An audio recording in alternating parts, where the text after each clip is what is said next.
John 20, verse 29. John 20, verse 29, found on Pew Bible page 1075.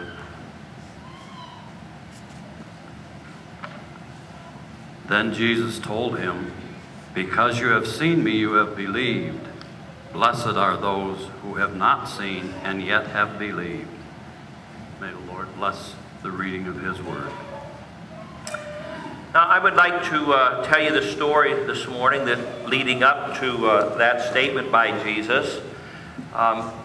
This is one of my favorite stories of the ones that we're going to be doing, partially because this guy continues to live on in infamy, and perhaps you have used his name yourself. When you have told somebody something and they don't know whether or not to believe you, they're not quite sure, what do you call them? Doubting Thomas, that's right. Nobody wants to be called a doubting Thomas, right? And in some ways, I think poor old Thomas gets a bad rap because he, of course, did come around. But let's hear his story today. It's found in the verses preceding to what Marvin just read.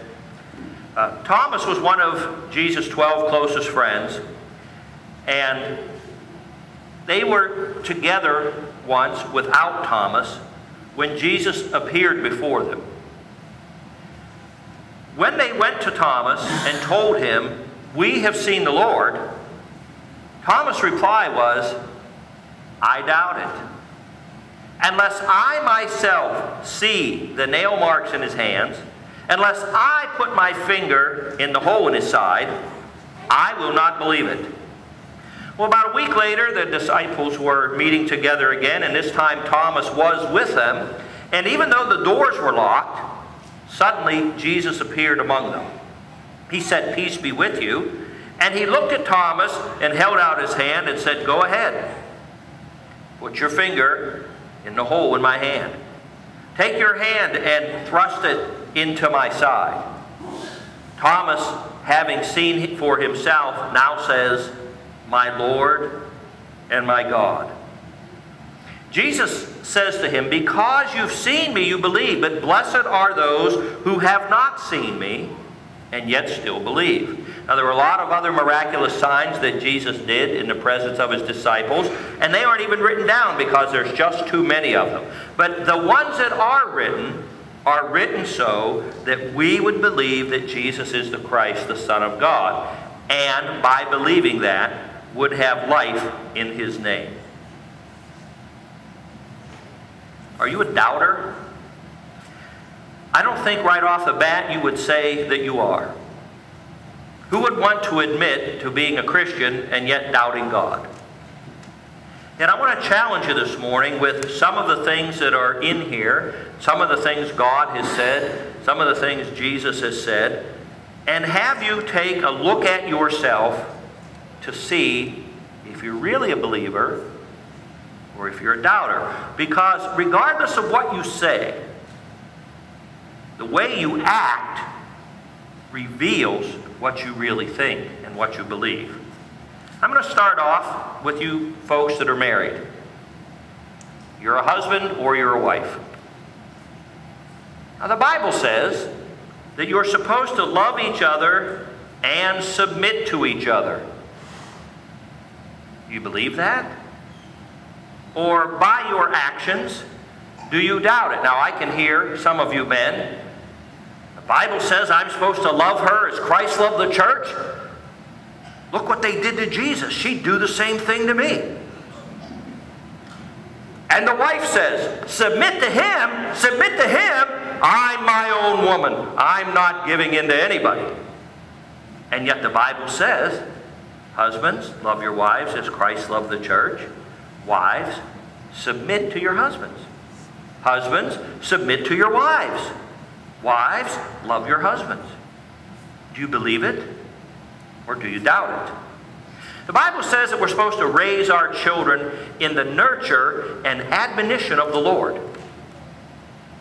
Nurture, of course, means like you have a little plant, you know, and it's growing and you've got to protect it. And you don't put it out in the scorching sun right away. You help it as it grows. Take care of it. Admonition means correction. Now, I have seen, and you have seen, some parents that just refuse or are afraid to correct their children. I've heard Christian parents say, I don't want to force my kids to go to church because, you know, when they get older, they might turn away and they don't want to go. I'm going to let them decide themselves. And I answer that with things like this. Well, do you make your children brush their teeth?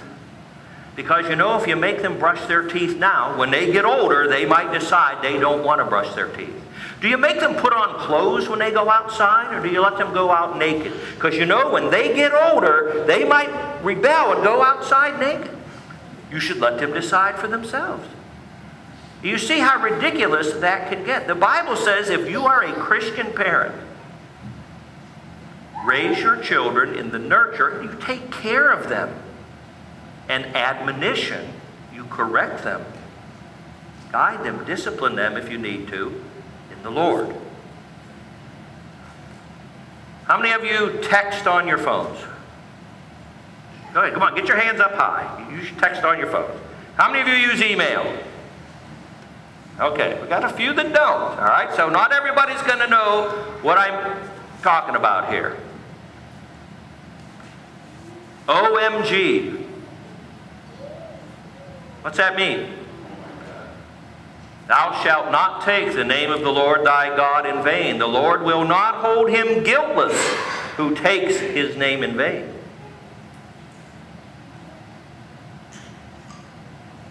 I want to make a suggestion to you if you have a problem with this.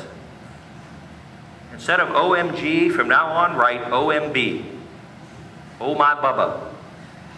There is no God named Bubba. Okay? You know, we think it, we just don't even think about it, right? We don't even think about it. There are a lot worse ways to take God's name in vain. You know, you preach the gospel and tell people, and then when nobody's looking, you're doing all kinds of horrible things. That's using his name in vain. But Christians have allowed ourselves, many, to fall into a simple little thing where we use the Lord's name in vain without thinking about it.